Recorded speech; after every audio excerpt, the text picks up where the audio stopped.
श्रीनगर से इस वक्त की बड़ी खबर आपको बता दें कि स्टूडेंट्स प्रोटेस्ट को लेकर इंतजामिया की कार्रवाई देखने को मिली है। कई सियासी रहनुमा हाउस अरेस्ट किए गए हैं। उसमें आगा रुहुल्ला का नाम शामिल है। वहीद पर्रा को भी हाउस अरेस्ट किया गया है।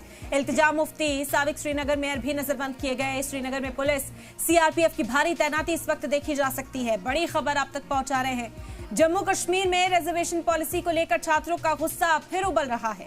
ओपन मेरिट स्टूडेंट एसोसिएशन ने आज लाल चौक के पास पोलो व्यू में अमन पसंद धरना देने का ऐलान किया था ताकि हुकूमत से मुतालबा कर सकें कि रिजर्वेशन को मुनसिफाना बनाया जाए, रूल 17 वापस लिया जाए और ओपन मेरिट का हिस्सा बढ़ाया जाए। लेकिन इस धरने में शिरकत करने वाले कई सियासी रहनुमा नजरबंद कर दिए गए हैं। नेशनल कॉन्फ्रेंस के एमपी आगा सैयद रुहुल्ला मेहदी, पीडीपी के एमएलए वहीद उर रहमान पर्रा, श्रीनगर के साबिक मेयर जुनैद अजीम मट्टू और पीडीपी लीडर इल्तिजा मुफ्ती समेत कई लोगों के घरों के बाहर पुलिस और सीआरपीएफ की भारी तैनाती इस वक्त कर दी गई है। रुहुल्ला के दफ्तर ने बताया है कि पुलिस ने उन्हें नजरबंद कर दिया। उन्होंने कहा कि अमन पसंद मुजाहरे को दबाने की कोशिश है जो इख्तिलाफ राय से डर का इजहार करती है। जुनैद मट्टू ने ट्वीट कर कहा है कि वो तलबा के साथ है। पीडीपी ने भी पूछा कि तलबा के हक की अमन पसंद आवाज को क्यों हथियार बनाया जा रहा है।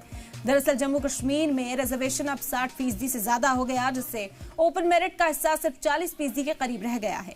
पिछले साल बड़े मुजाहरे के बाद उमर अब्दुल्ला हुकूमत ने कैबिनेट सब कमेटी बनाई थी। इस महीने कमेटी की रिपोर्ट मंजूर हुई, जिसमें कुछ कैटेगरी से कटौती कर ओपन मेरिट बढ़ाने की तजवीज है। लेकिन फिलहाल अब एलजी मनोज सिन्हा के पास मंजूरी के इंतजार में है। बीजेपी को छोड़कर ज्यादातर पार्टियां रिजर्वेशन को मुनसिफाना बनाने की बात कर रही हैं। तलबा का कहना है कि बगैर रिव्यू और रिजर्वेशन को ना बढ़ाया जाए। हुकूमत पर दबाव है कि जल्द ही डायलॉग शुरू करें, वरना ये मसला और भड़क सकता है।